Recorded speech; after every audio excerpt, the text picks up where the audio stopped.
Welcome to the Permanent Problem Podcast. I'm your host, Brink Lindsey, a Senior Vice President at the Niskanen Center. Each episode, we take a deep dive into the messy and uncertain transition from mass affluence to mass flourishing, exploring what I call capitalism's triple crisis and the potential for rising above it. Hello, everybody, and welcome to the Permanent Problem. On today's episode, I'm delighted to have as my guest Andrew McAfee, who is a research scientist at MIT and who is the author of a number of excellent books. Three of them with Eric Brynjolfsson,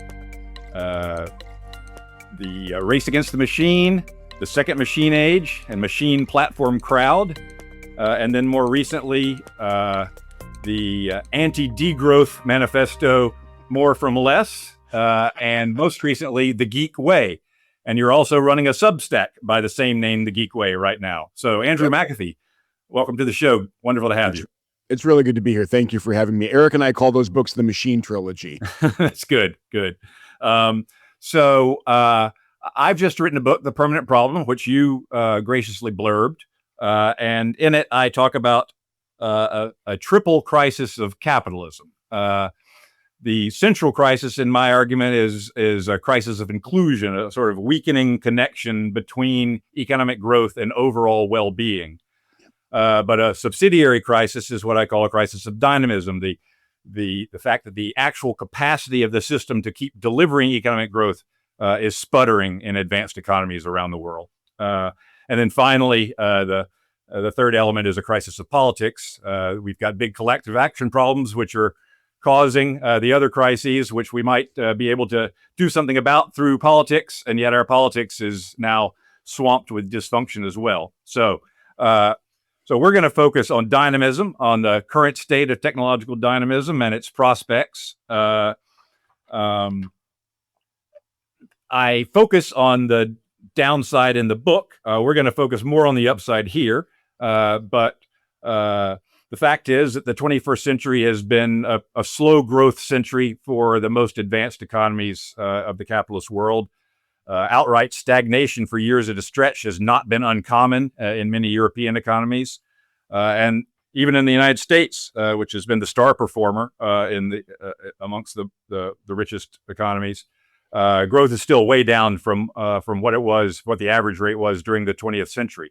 Although perhaps just now things might be starting to tick upward. So we'll talk about that. Yep. I call this a crisis of dynamism rather than just a decline in dynamism, because I think things could go either way. We have some real dazzling possibilities right now for new technologies that are transformative in their potential. And yet we have a lot of barriers to actually moving from the lab to diffusion out through the economy. But first, let's focus on those possibilities. Over the past decade or so, after a very sleepy few decades of technological dynamism in the world of atoms as opposed to the world of bits, we're seeing a real excitement, a real flurry of innovation and breakthroughs in hard tech. Most spectacularly, dramatically falling costs for solar and wind power. We've got a lot of new investment and interest in advanced geothermal and new nuclear designs. We've seen spectacular cost decreases in launch costs thanks to SpaceX. We've got self-driving cars in a number of U.S. cities. And then going back to the world of atoms, just in the recent years, all we can think about these days is the breakout of artificial intelligence in the form of large language models.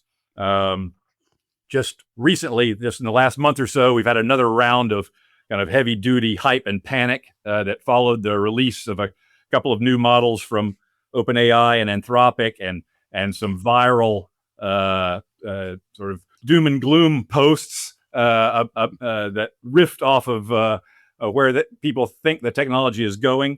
So let's talk first about AI, and let me introduce it with the metaphor that you and Eric use in your earlier books, the second half of the chessboard. It feels like we're there now. So explain that metaphor and then relate it to where we are in AI these days. It's actually Ray Kurzweil's metaphor. We cited him when we appropriated it, which, Brink, like you know, is totally fair game in academia. Yes. You can take someone else's idea and run with it, but you need to cite them. So it was Ray's original metaphor. And Eric and I wrote Race Against the Machine. It was a glorified pamphlet. We self-published it on Kindle because we had a couple ideas we wanted to get out there, and we got some attention to it. We said, hey, well done. And then there was just, by the way, there was just this 1 year of Kindle singles, 2011, 2012. I wrote one. They were great, but they were 1 year of them. And we got inspired by Tyler Cowen, who put out The Great Stagnation, I think, originally as a Kindle book. And we're like, okay, great. And then Rafe Sagalin, who's an amazing, wonderful literary agent, he's still our agent, still my agent, called us up. And he doesn't cold call many authors. And he called us up and he said, okay, what you two did with that was cute. But now, Rafe doesn't use this language. He said, now we're going to do the grown-up version where you get an actual publisher and an actual editor and an actual advance. And because this book, these ideas deserve more space and more of a platform. And he said, in particular, this metaphor of the second half of the chessboard is really interesting. And we're like, oh, okay. So that metaphor, again, which comes from Kurzweil, is that the way to think about exponential progress, or one way to think about it, is to imagine putting one grain of rice on the first square of a chessboard, and then doubling it for each of the following 63 squares. And what he's trying to convey with that is that exponential. And wasn't there some legend about some advisor to the emperor who asked for payment in those terms? Yeah, exactly. And the only fuzziness in the legend is whether the emperor beheads the guy when he finds out exactly how much rice he owes him. Right. But the moral of the legend, the math lesson hidden in the legend, is that exponential progress is deceptive because it looks kind of underwhelming for a while, and then at one point in time, it looks astonishing. And there's this, where did that come from? Right. This discontinuous leap, it appears out of nowhere. Right. But all that's going on is that steady doubling in the background. And the reason that metaphor or that fable is relevant these days is that Moore's law is steady exponential progress in all of the building blocks of computing.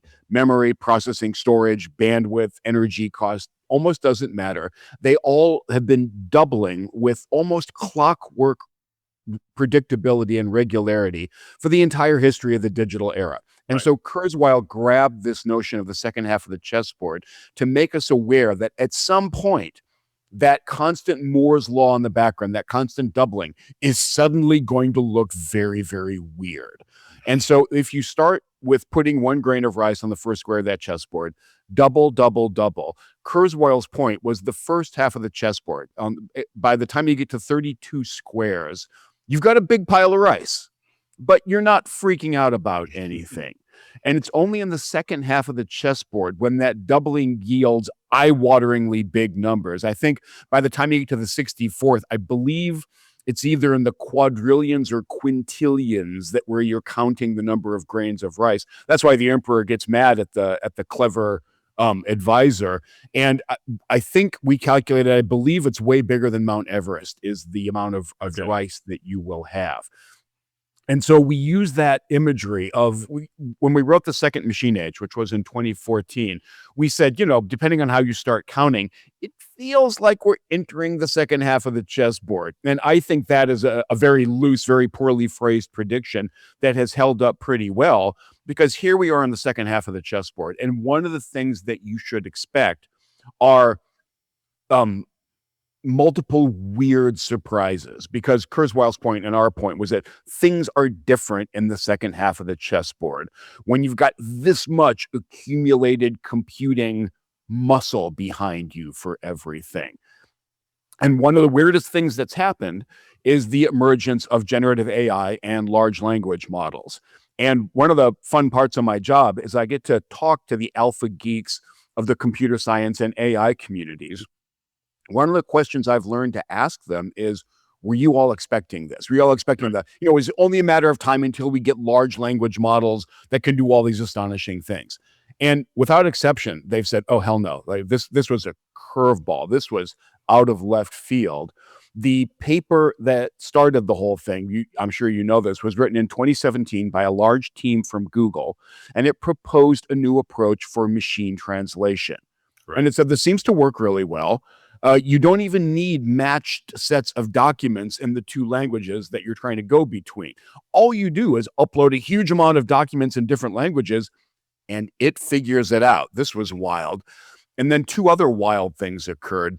People realized that as you added more data and more compute, the performance of the system, the error rate, the things that it could do, kept getting better. And so we say that we're now in the scaling era of AI, and it's not over yet. We keep on waiting for that scaling, to plateau or asymptote. Right. And in most ways, it has not done that yet. And then the third thing by now that was really weird was that this approach, this transformer architecture, was not just good for automatic translation. It was good for almost any language task that we could think of. Right. And so one of the points that Rod Brooks, fantastic computer scientist, co-founder or founder of iRobot, has been making for a long time is that computers have always been lousy at writing code. They were just very bad at writing their own language. Now they're not. And part of the yes. excitement that you bring up are these recent models, in particular from Anthropic, with the latest models of Claude and Claude Code and Claude Cowork, where these things are really, really good at writing code. And I've kind of lost track of the number of colleagues I have who have said to me at some point, I wrote 1,000 lines of Python today. And my initial reaction was, yeah, good for you. You had a productive day. And they said, you don't understand. I don't know Python. I have no idea what I'm doing. But all I'm doing is talking to Claude and telling it what I want. And all of a sudden, I've got a huge amount of new code on my computer. It's not just us dilettantes, the people who write industrial strength code for a living. Many of them are incredibly excited about this. Anthropic just announced a little while ago that they now have a module that works for COBOL, for this, way more than half a century old computer language that is equivalent of cuneiform, right? Sorry? The equivalent of cuneiform. Exactly, right? But it's apparently still running the old mainframes that sit in the basements of a lot of banks and keep track of who exactly has how much money. COBOL is still being used for that stuff. I think unemployment insurance systems, likewise. Yeah. I was teaching a group of executives at a bank the other day, and I was trying to make this point about Moore's law and obsolescence. And I've said, now, how much we don't have very many 20-year-old computers. And they all looked at each other and said, oh, yeah, we actually do. But Anthropic's point was we can reach way back into the mists of time and probably, recreate that COBOL code and finally get rid of that clanky mainframe in the basement of the bank. That's where we are now. It's just a very weird time. And so when AI can code, then you get this potential, positive feedback loop acceleration that you use AI to improve the next model of AI, and you start to get towards that, that nirvana of recursive self-improvement. And I love it in my X feed these days. That's now an abbreviation. It's just RSI. And my alpha geeks in Silicon Valley are talking about, we're now here. This is not hypothetical anymore. Things are recursively self-improving. I ran into the Anthropic CEO, Dario Amodei, at Davos earlier this year. And I just wanted to say hi. I said, hey, this is amazing. You must be a blast to be running this. And he kind of had this dazed look in his face. And he said, it's astonishing. And I said, okay, which of your models should I use? I'm not a professional software developer. What? And he said, get Claude Cowork and mess around with it.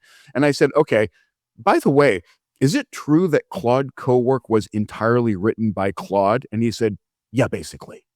So that's where we are.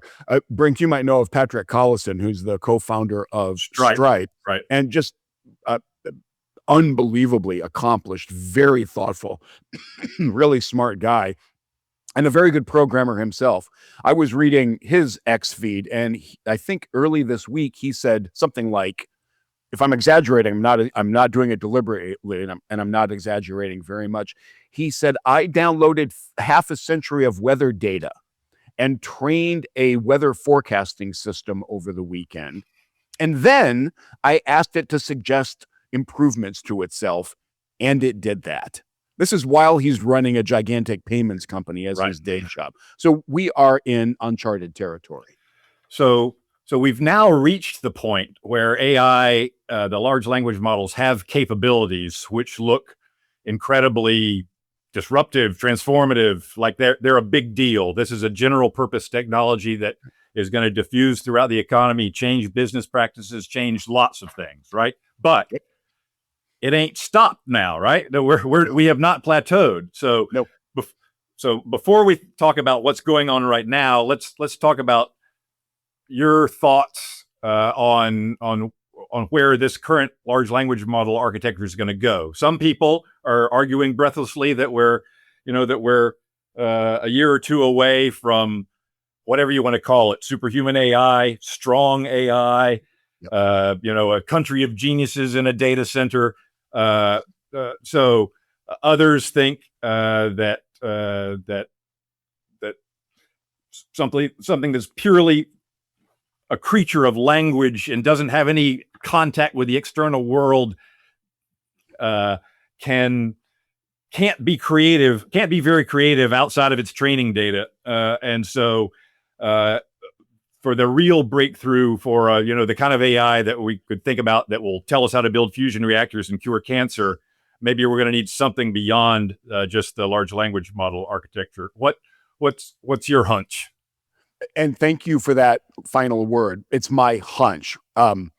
Like you just articulated, there's an extremely active debate going on among the alpha geeks of AI and computer science about how far this approach will take us, about how far this LLM approach will take us.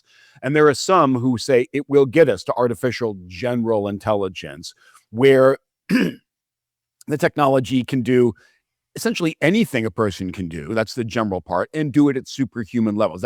Sometimes they talk about ASI, artificial super intelligence. It can clearly get us a long way there. We are seeing it make advances in some of the hard sciences. Just recently, people have been feeding the latest models unsolved mathematics conjectures and asking it to look at proofs and asking it to look through very deeply theoretical physics papers and see if there are mistakes in them. And the technologies are doing a good job at those things. So these are weirdly capable machines. The debate is whether they're going to get us all the way there or not. And I don't have an informed perspective on that debate, but I do listen pretty carefully when people like Fei-Fei Li and Jan LeCun talk about the fact that it is a model of language, and that it's a very powerful one. We need more than that to reach this promised land of actual artificial general intelligence. And their main critique, if I understand it correctly, is that, as you pointed out, these large language models don't have a world model. They just have a model of this thing that you and I are doing. And because this thing is so powerful and so flexible, a large language model actually gets you a long way. And we can take out the language, we can swap in maybe a large genetics model or a large materials model or a large pathology model. There was just a wild attempt to throw a bunch of sleep data into a transformer architecture, and we now have a large sleep model. I think that's wild because sleep is this basically important phenomenon for many, many living things that we understand very poorly. We still don't have a very good idea why we have to do this, why we have to carve out. And what happens and how it's connected to our health and our longevity. And we're going to get insight from all that. What Jan and Fei-Fei and other people say is that's very powerful. It's still not a complete world model. The machine, we're not teaching it how this universe that we live in, how it works, how if you drop something, it falls toward the center of the earth, unless it's lighter than air, in which case it goes up. The mind-bending cluster of rules that govern how the universe works. They say that's not the goal of a large language model, so we shouldn't expect them to get there. And they have both founded companies Right. to build world models and to take another vector on AI. I'm excited about that. These are incredibly smart, very, very good researchers. Now they've got some resources behind them. We'll see what they do. Right. They got real resources behind them. I'm super eager to see what they come up with. And more generally, we have been throwing a ton of our effort at large language models for the past, call it at least the 3 years, at least the Chat GPT era. Great. I think the same as you. I am really heartened to see pretty serious amounts of money starting to be thrown at other vectors of AI. Wonderful. The more shots on goal we get, the more likely we are to come up with very powerful things. Yeah, in my own, confessedly primitive way of thinking about these things, because it's not informed at all, but it seems like there could be in the corpus of what we know right now, which is what we've trained AI on, there could be all kinds of implicit latent knowledge that we just haven't connected the dots on. So it could be that just out of that, AI, large language models can make all kinds of truly interesting, important discoveries just by finding what's latent in what we already know, but didn't know that we knew it. But it still seems to me that so I'm partial to the argument that you need some kind of external model of the world. So I'm very interested to see how those approaches work out. But you also brought up the other fundamental point, which is that we're not done getting value out of large language models, let alone large fill-in-the-blank models.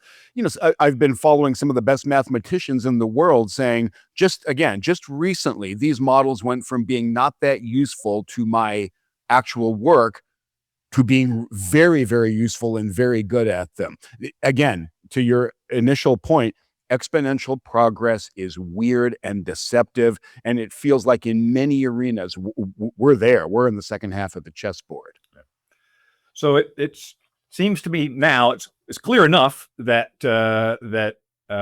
large language models in their current state are very good coders, and so they're going to transform the work of software engineers. Yep. They're going to substitute for a lot of work that's being done now. They're going to empower some people to be much more productive than before. It could be at some point there are loops that humans get cut out of altogether. I don't know, but it's just obvious that big change is coming to software engineering. It seems pretty obvious to me that with the state of the art right now, big change is coming to knowledge work generally. The facility that these models have with language, their ability to churn out well-organized, thoughtful prose, good arguments, anticipate counter arguments. They whether we want to call it thinking or not, they're doing the equivalent of thinking at a quite a high level. Certainly at a level as high as or higher than many white-collar workers are operating at today. Yep. And so I think it's already inevitable that what we've got is going to replace a lot of existing white-collar knowledge work. That's not the same thing as eliminate a lot of white-collar knowledge jobs, but it is going to replace a lot of work. The most breathless, projections of transformative change, I think, wildly overestimate what a friction-ridden process this diffusion of these capabilities are, because it's the capabilities are great. You can test them on in against math Olympiad questions and things like that, and in artificial structures. But out in the real world, to actually take these capabilities and figure out how you get a durable commercial advantage out of them. The software, the people at the frontier labs, they don't know the answers to those questions. They have no idea. It's the people in those businesses that are going to have to figure it out, and there's going to be a lot of trial and error. We know every general purpose technology that came before took kind of decades for people to figure out how to use electricity to completely reconfigure the layout of factories. Took decades to figure that out. So this will probably go faster. But tell me your thought about where we are now in this process, and what you see as the prospects for dramatic change in business practices, business processes, and just the organization of business life because of these technologies. I want to bring up one other factor that's going to be really important for determining the pace of change here. I'm doing this really interesting round of executive teaching at MIT Sloan, where I work. And like you can imagine, interest in AI and curiosity about AI and alarm about AI are very widespread in the business world. So there's this really interesting series of 2-day boot camps that MIT Sloan put together in partnership with McKinsey, where the requirement is that most, if not all, of the senior team of decent-sized companies you have absolutely heard of, together come to campus for a couple days for an AI boot camp, and not just learn to use Chat GPT or whatever, but to give the entire senior leadership team a focused opportunity together to understand some aspects of what's going on and to brainstorm about what they're going to do about it. In my decently long career in business schools, I have never seen this density of the entire leadership teams of big, medium to big companies coming through, focused on this one topic and willing to devote this level of energy and time to it. And the one thing that I observe over and over is that in these companies that are coming through, and I want to be clear, their senior leadership team is engaged, whether or not they themselves have a clear idea of what AI is going to be doing for them or how it's going to change their company. They are keenly interested in the question, and they know it's an important question. It ain't going to be quick inside these companies, for reasons that have absolutely nothing to do with the technology. These companies, I'm going to use the label legacy companies for them. And what I mean by that was they became big and successful during the 20th century, not the 21st century. These companies have been around for a while, for the most part. And I think they're still carrying around a metaphorical 20th century playbook for leadership, management, what running a company actually looks like when you're doing it well. And that metaphorical 20th century playbook involves a whole lot of integration, collaboration, communication, socializing ideas, a whole lot of checks and balances, a real deep-seated fear of making costly mistakes, kind of a reverence for process, and a whole lot of planning and analysis up front. And that playbook is going to limit the speed with which these companies can get things done.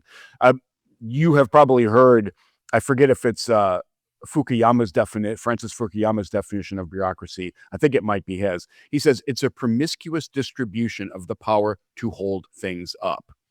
And so we wonder why, big companies get so bureaucratic. I think it's because they're following this metaphorical playbook where without intending to jam everything up, that's actually what you wind up with. That's the kind of organization that you wind up with. And it's just more or less inevitable that when a new technology hits established enterprises with established ways of doing things, they're going to want to put this thing on top of what they've got already, right? Right. And they're going to be very scared and averse to going and tearing out their foundations and rebuilding everything from scratch. And they're going to want to think about it for a while, and they're going to want to get all hands on deck, and they're going to want to make sure that all the people who think about different aspects of the company are involved in this, and they're going to do it at a cadence that harkens back to the 20th century. Right. And that that respects all of those stakeholders it needs to bring along.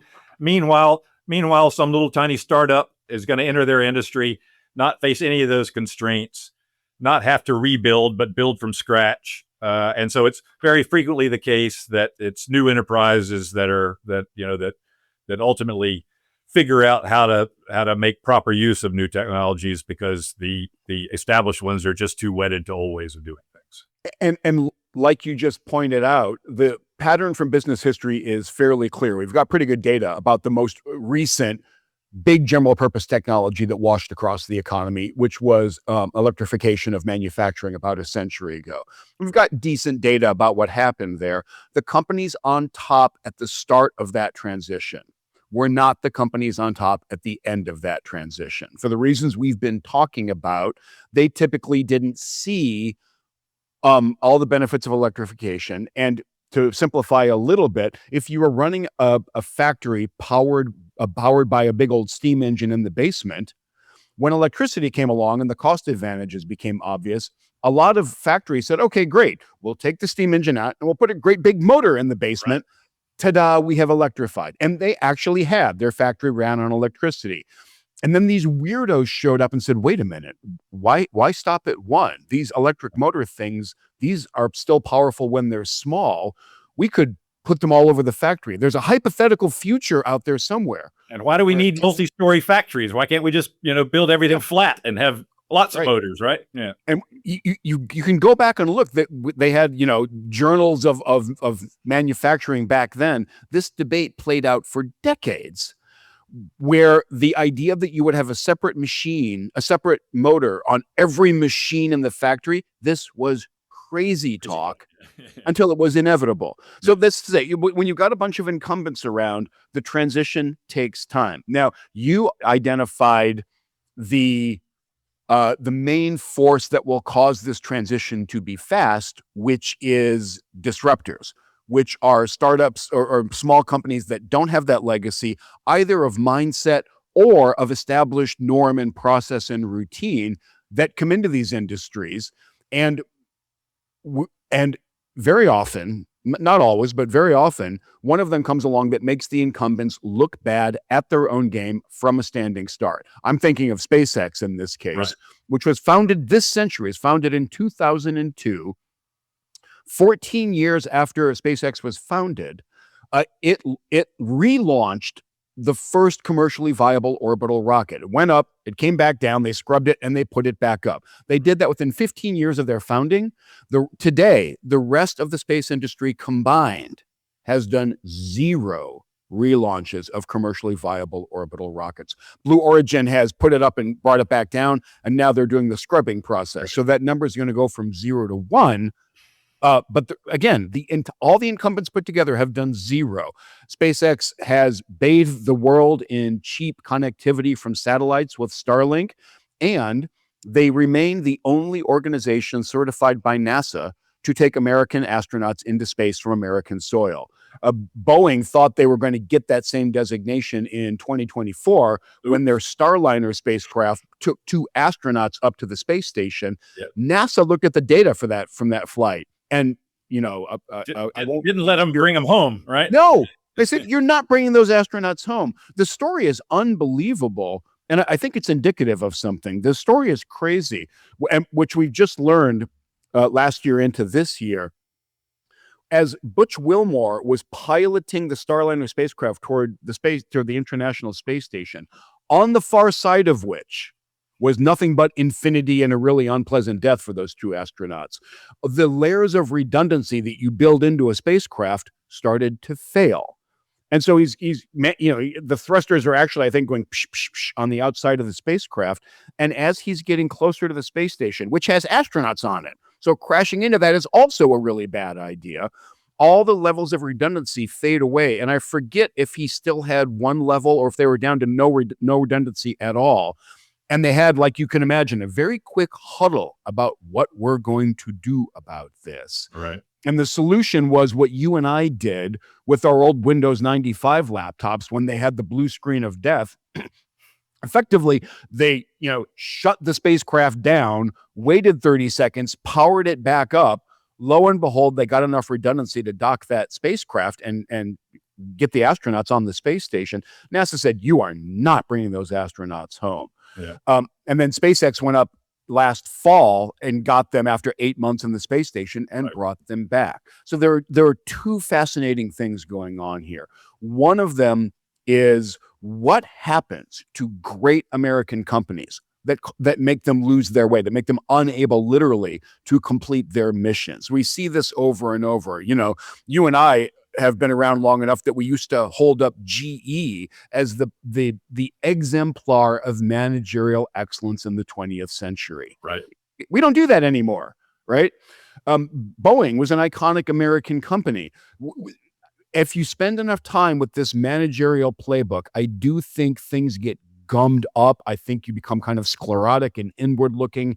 Pivoting becomes really hard when you just layer on more steps in the process, more processes, more people involved. When you promiscuously distribute the power to hold things up, the end state is not a happy end state. So that's question number one. Question number two is the flip side, which is what is allowing these new, I call them geek companies, to come along, do extraordinary things in really capital intensive, very knowledge intensive, very clubby industries, make the incumbents look bad at their own game, which is what SpaceX has been doing for coming on 25 years now. Think about Netflix becoming a Hollywood studio and Right. you know, almost buying the iconic studio Time Warner last year and earlier this year.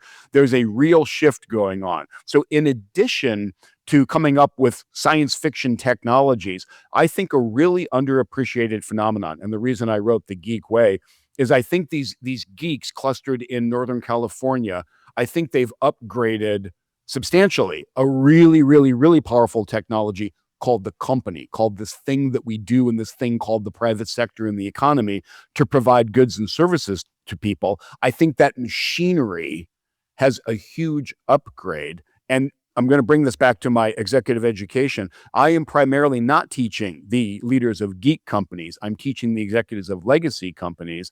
And they are going to be, in some cases, confronted by a bunch of geeks showing up in their industry with this new approach to running an organization. But in some cases, they're not. And I've taught execs at several different banks by now, and I've learned not to say there are 4 23-year-olds with Claude Code installed on their laptop. They're going to take away your market share.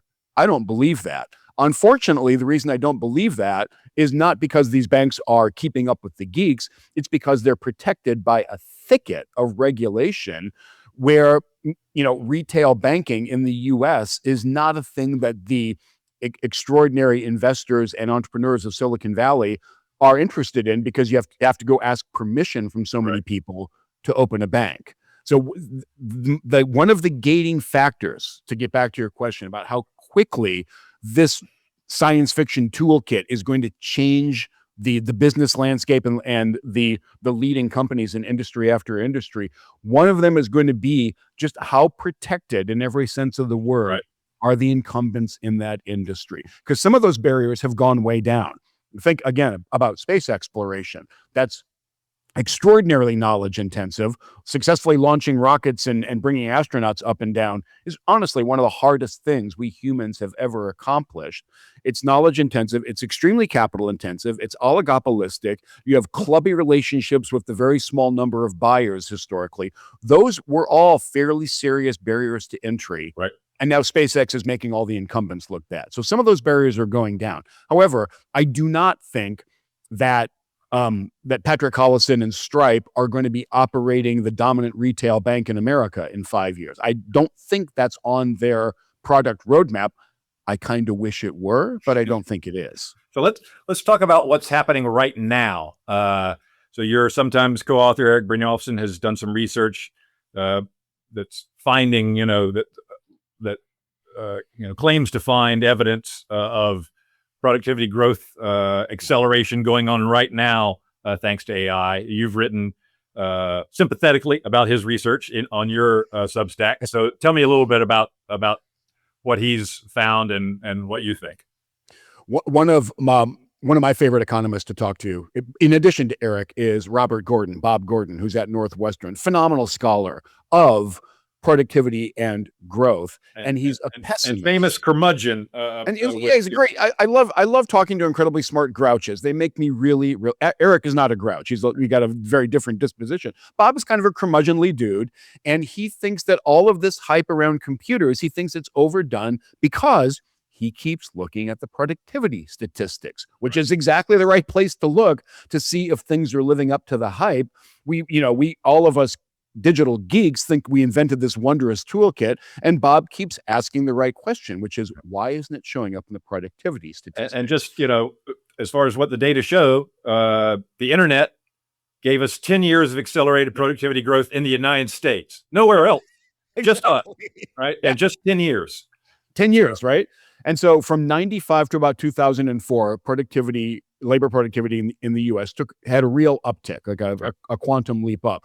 And so, Eric and I and all of the other digital cheerleaders like, woohoo, here we are, it's the promised land. And then Bob keeps on pointing out the uncomfortable truth that productivity growth went back down to kind of these anemic levels and has kind of been there ever since.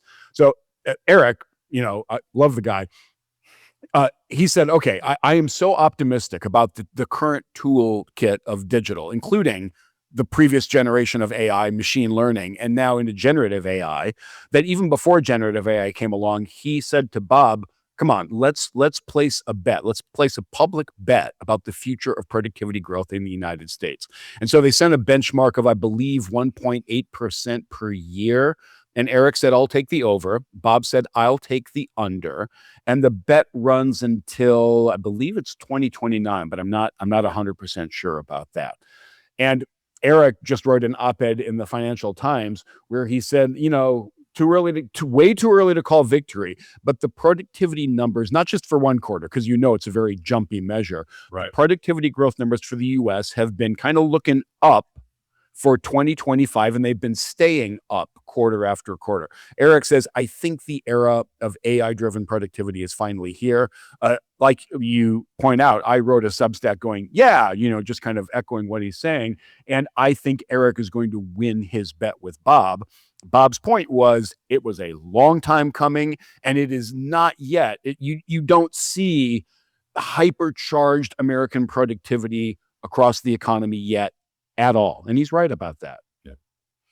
So let's look at the darker side of technological dynamism. So another name for productivity growth is creative destruction. That's got the word destruction in it. And so in addition to creating new opportunities, you take a lot of people who had a comfortable status quo and you make it very uncomfortable. So it looks like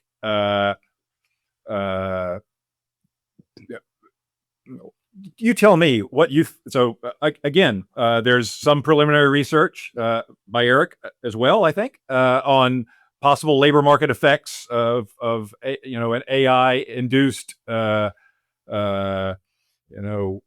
drop off in demand for new college grads. But let's talk a little bit about that, but then let's widen the lens and look out farther. And so there's, at the most breathless end of projections, you have the idea of just, rapid technological unemployment, mass layoffs, big spikes in unemployment. I'm skeptical about that. But I can picture sort of decades of the same thing happening to knowledge workers as what happened to factory workers and manual workers, over the last half century, which is declining relative demand for your particular set of skills and relatively flat wage growth and sort of anemic prospects for a whole lot of people. So that seems to me entirely plausible. But tell me, what's your crystal ball show you? And I see we're just about out of time, right? Because this is a gigantic question. You're asking questions about our shared prosperity. I have trouble thinking of a more fundamental question, and it's very uncertain. And I do think we are living, again, in this era of generative AI. I think we're in a new chapter of that endless discussion about this endless struggle for shared prosperity. So let's anchor the discussion. At one end, you hear a lot of the alpha geeks of Silicon Valley saying breathless things about the looming era, very short term, of massive technological unemployment because we have a tool that is so good at knowledge work, at language tasks, and like we've already talked about, kind of not just language tasks. Right. And they're correct about that.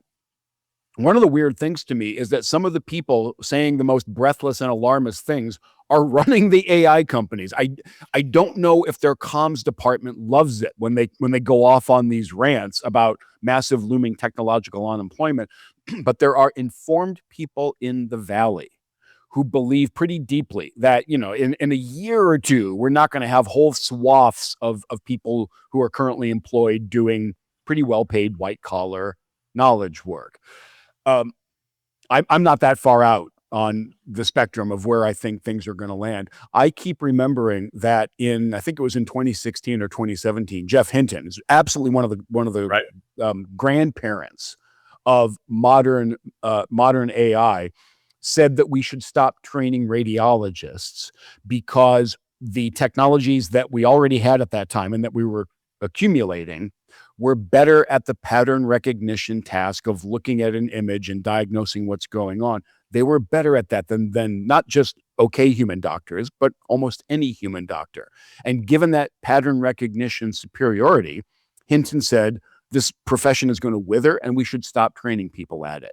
There are more radiologists in America today than there were when he made that recommendation, even though, like he foresaw, in general, the machine learning technologies are better at diagnosing what's going on from a medical image than even top human beings are. He was right about that. He was wrong about the employment consequences of that. And this critical distinction between eliminating work and eliminating jobs. Right. And this gets to a distinction between tasks and jobs. And this is something that Eric has talked about, that Daniel Rock has talked about, that a job is a bundle of tasks. And just because you automate some of them, if you automate 40% of the tasks, it does not necessarily follow that you can eliminate 40% of the people. That's the wrong way to think about it. Right. It doesn't even follow that the number of people employed doing that job is going to go down, because the other tasks can become more valuable. As the cost of doing the thing goes down, people might want more of it. And those people can find, and so the people doing that bundle of tasks, even if it shrinks because of technology, still have plenty of employment opportunities out there. That's been the pattern with radiologists. Now, is that going to be the pattern for software engineers, for people who write code for a living? And so you mentioned this other interesting research that Eric did. He looked at very recent hiring data, and lo and behold, he finds that in the professions that are most exposed to generative AI, relying on work that Daniel Rock and a team at OpenAI did. Daniel is Eric's doctoral student. The three of us, along with James Milan, a fourth guy, are the co-founders of an AI company. So I'm talking my own book here. Just we need to keep that in mind. Daniel and company, Rock and company, did a lovely piece of research where they said, here's how to think about which jobs are most exposed to generative AI. Eric grabbed that and said, like you would expect, it's in the professions that are most exposed where we see the greatest softening in demand for recent college grads. Really interesting finding. Lots of controversy, lots of debate about it, as there should be. This is how science and social science work.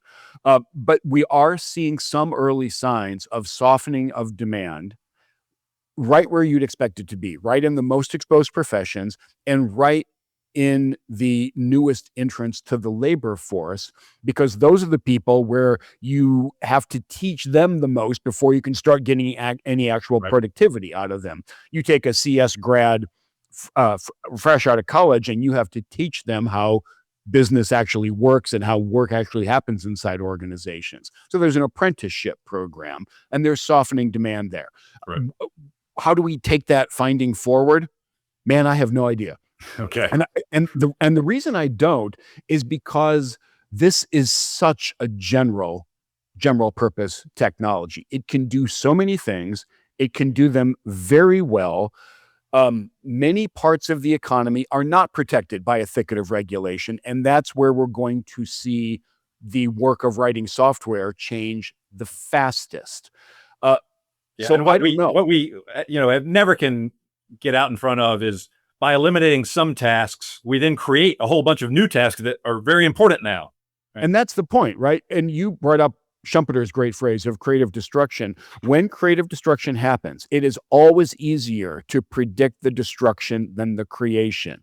And the thing that you and I both believe is that the best way to deal with that is not to try to channel the creative destruction and say, okay, you can't touch those jobs or you can't touch that industry. It's to let the innovators and the entrepreneurs do what they do, which is look around at the landscape of opportunities, figure something out, and spin up a company to take advantage of that opportunity. And that company needs people.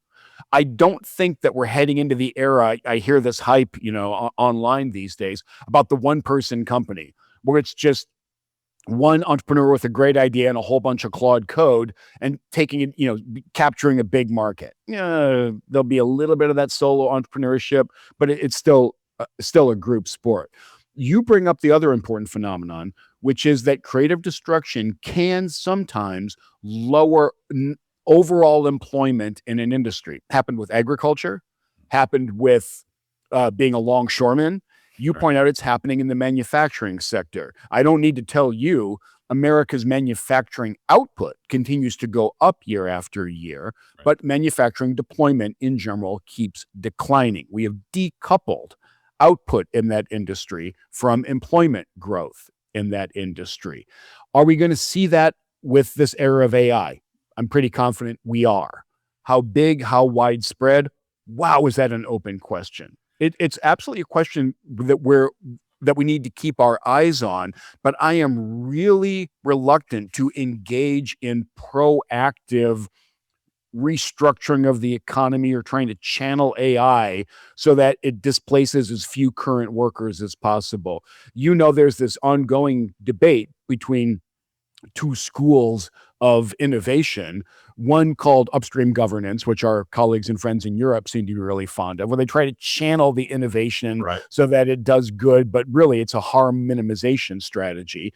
The reason I don't love that is it's kind of an incumbent protection strategy, and I don't think that's a great business to be in. The flip side is team permissionless innovation, which is the team that I'm on that says, look, you got to let it cook. You got to let the innovators and the entrepreneurs do what they do.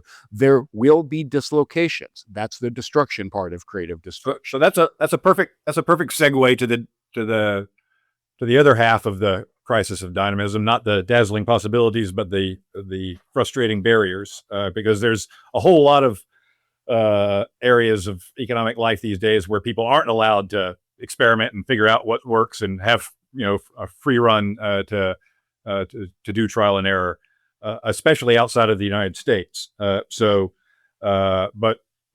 even in the United States, we've seen this kind of growing sclerosis of very difficult to do large scale rearrangements of atoms out there in the real world. There's this vetocracy, these hydra headed 1,000 veto points that the gauntlet that must be run to build anything, to make anything big, and beyond that, there is a kind of a general risk-averse cultural complacency that we know we have all these problems and we know they're terribly inefficient, but it's just more trouble than it's worth to deal with them, right? So we're just so rich and so complacent that we know that we're not close to optimal in a whole bunch of areas, and yet we just throw up our hands and say, oh, it's just impossible to do anything about that.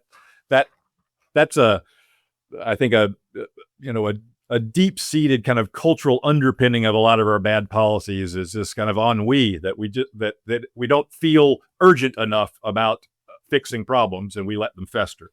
And this takes place, not only in bottling up what private sector actors are able to do, but also in those areas where government needs to play a role. Its effectiveness in playing that role these days is hamstrung by the same kind of vetocracy, the same kind of proceduralism run amok. And here I'm interested in you wrote the Geek Way, aimed at corporate managers and at how businesses are run. But there's a lot of lessons from the Geek Way and how government ought to be run. You did a post where you looked to a nearby alternative universe where Jen Pahlka's book was the gospel for alternative Doge. So Jen Pahlka's book, Recoding America.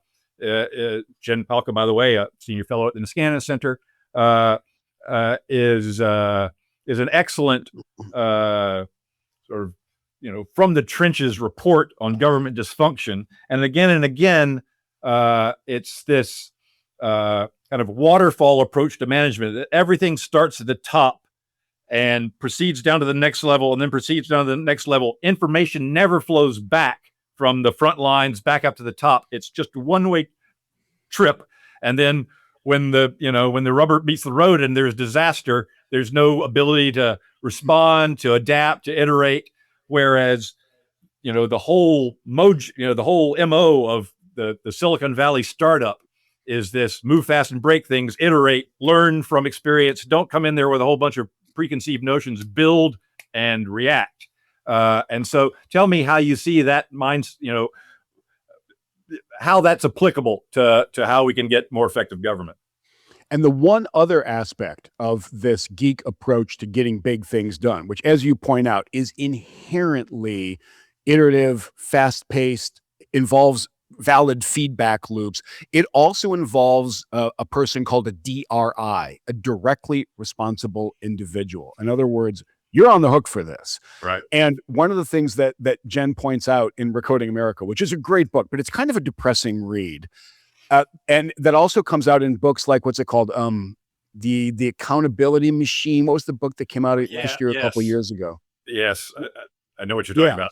Daniel Davies.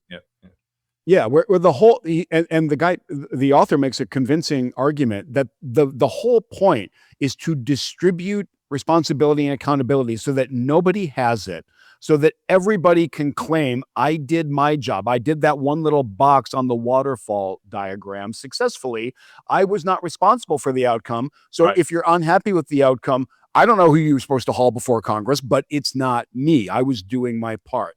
And Jen describes just the outcomes of that philosophy. She tells stories that I can't believe. And she and her colleagues got in the trenches and they tried to make the technologies of government work better. Because in her experience with Coding for America, which she co-founded, she worked with state and local governments, and then she had experience in the Obama administration at the federal level. So she's seen it all, right? She's seen it all. And the story she tells, I know Jen, and she's amazing. And if somebody else had written the book, I might not have believed them because they're so farcical. She tells a story about the website that that Veterans Affairs stood up to let veterans sign up for health insurance via the VA, which is a thing that they're entitled to do. And the story she tells was that apparently the only place where they could get the sign-up process to work was the VA headquarters. It had the right combination of, this version of Flash installed and this version of Netscape Navigator, which they stopped supporting in 2003, and just this unreal combination of technologies. And somebody built a sign-up process that worked with that bundle and nothing else. So it was just impossible for veterans, people who served our country, to get the benefits that they were entitled to. And it took a veteran getting the attention of a member of Congress and sitting down with them and walking them through this thing won't load process before any will appeared to make things better. And then sure enough, everybody says, yeah, well, my job was just to make sure the Flash animation worked correctly or whatever. So this is tooth grindingly frustrating. And Jen's book highlights how hard that is to fix in the public sector. And we have incredibly, dogged, tenacious entrepreneurs in the private sector attacking this problem by creative destruction. I'm not sure what the vector is in the public sector because believe me, I am not advocating treason. I don't want to disrupt the U.S. government and overthrow it with something better. That's not what I'm talking about. But I share your frustration that there's just not more willpower to do some of the, moderately heavy lifting to make things faster, better, and to let the geeks of government do what they can do. And if we think we have problems in the United States, well, we're world beaters compared to Europe. You've written of late about the just crazy disparity in startup incubation environments, the contrast between the United States and Europe. What accounts for that, and is there any hope for turning things around?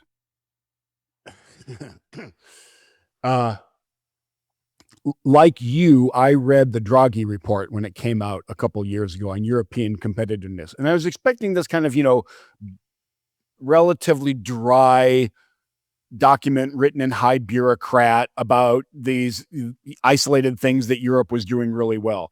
And the Draghi report is not that. The Draghi report is this very hard-hitting report coming from a really senior European technocrat saying, essentially, I'm paraphrasing, right? Gang, if we don't fix this problem, Europe cannot do what Europe wants to do. And by that, he means we cannot continue to have a high standard of living, to take better care of the planet, and to offer the kind of the social set of programs that we believe is the right set. He said, if we cannot increase our growth and increase our competitiveness, we cannot do all of that. We will have to make some very, very difficult choices.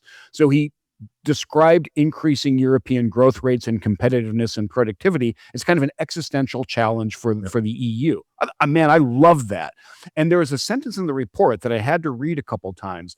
He said, there have been no from scratch companies founded in Europe in the last 50 years with a market cap of at least $100 billion. I said, what?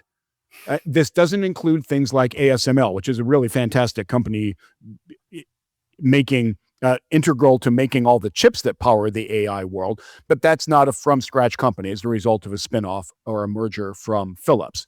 So Draghi said that. And I said, wow, I wonder how bad the problem is. So we took it down from $100 billion to $10 billion. And then I looked at the number and the total value of European from scratch companies in the last 50 years. And it turns out there's a handful of them. There's on the order of, I'm going to call it 20-ish. And their total valuation, all EU from scratch companies above 10 billion, public companies combined, are worth about $500 million. In the United States, that equivalent group is worth $35 trillion. So this just is to underscore your point. Europe is falling behind, not in every area, right? And you can make there's this endless argument about who's got a higher standard of living, Europeans or Americans. I don't want to talk about that. I find that less interesting than the fact that, as Draghi points out, the growth engine is slowing down and the competitiveness engine is very clearly sputtering along it and not keeping up. And when you've got the situation and the challenges that Draghi observed, on top of which there is now a land war in Asia, and prosperity and innovation really help you win wars. There's no shortage of real problems out there. And I believe our European friends and colleagues, the other members of Team Liberal Democratic West, are falling behind. Their growth engine is falling behind. Yeah. There are a bunch of reasons for that. And there is, as you know, there's another endless debate between hard and soft factors for the magic of entrepreneurship. The cultures are different. I absolutely believe that. I concentrate on the hard factors, though, because I think the soft factors are kind of a cop-out. And I talk to plenty of young Europeans. I teach them who are super tenacious. They're ambitious. They look at what's happening in the Valley, and it's exciting in all kinds of ways. And they would rather go back to their home country. They're proud Europeans. They're proud French or German or whatever. And they would rather build their startups and try to go change the world back home. And I think what's going on is just this combination of rigidities that you and I have been talking about over and over. Labor laws in Europe are very, very strict in most EU countries. There are different tax regimes that discourage not just entrepreneurs, but discourage the very best capital allocators, the very best investors in the world, are really good at understanding how the tax landscape affects their returns. And then on top of all of that, the EU just keeps on layering more and more kinds of regulation on the digital ecosystem. They started with GDPR, and the research on that is overwhelming. It slowed down innovation and entrepreneurship. It reinforced the advantages of the American incumbents, and it gave very nebulous, feel-goody kind of privacy benefits. I don't love the trade-off between nebulous, feel-goody benefits and real, tangible, very large costs. I think that's a lousy trade-off. Yep. And then we've had the Digital Services Act, the Digital Markets Act, the AI Act, which a number of European companies are now petitioning the EU to roll back or pause or whatever, because it is going to tamp down on the growth of a thriving AI ecosystem in Europe. So there are a bunch of own goals that I think are happening in Europe. And there's a mentality there, and in some quarters at least, that Europe's path to preeminence is being a regulatory superpower. But people say that. I don't think that's great. The way. But and I've heard some of the senior people in the EU and the senior people in charge of digital in the EU make that argument, I think, with a straight face, and say, look, the way that you become a world leading hotbed of innovation and entrepreneurship and success with this digital toolkit is by having a regulatory superpower, and by which they mean making it more difficult to do here than anywhere else in the world. Yeah, by which they don't. That superpower is not taking stuff out. That right. superpower is doing stuff, and right. it's flat. It's just not going to work. Now, right. there are all kinds of debates to be had about whether the European approach or the American approach to different aspects of life right. is better. I don't think you can make a credible argument that the European approach to innovation and entrepreneurship, especially in this digital era, is better. I think it's demonstrably worse. And I don't see, to your point, I don't see the willpower to change things, because changing things involves getting the heck out of the way. And I do think one of the cultural differences which matters is Europeans really don't seem to want a bunch of arrogant, wise-ass tech billionaires doing the things that some of our brilliant, wise-ass, mouthy tech billionaires do. Okay, on that sober note, we've gone over an hour. I could keep you here for a lot longer, but I think we'll wind it up here. Andrew McAfee, it was a great pleasure talking with you, and thanks so much for being on The Permanent Problem. It's a real pleasure. Congrats on the book. I hope it makes a difference, and good luck with everything. Thanks for listening to the Permanent Problem podcast. Check out my essays on the permanent problem over on Substack, as well as at the Niskanen Center website. And be sure to catch all our episodes on Substack, Spotify, Stitcher, Apple Podcasts, or wherever you love tuning in. Until next time, I'm Brink Lindsey, signing off.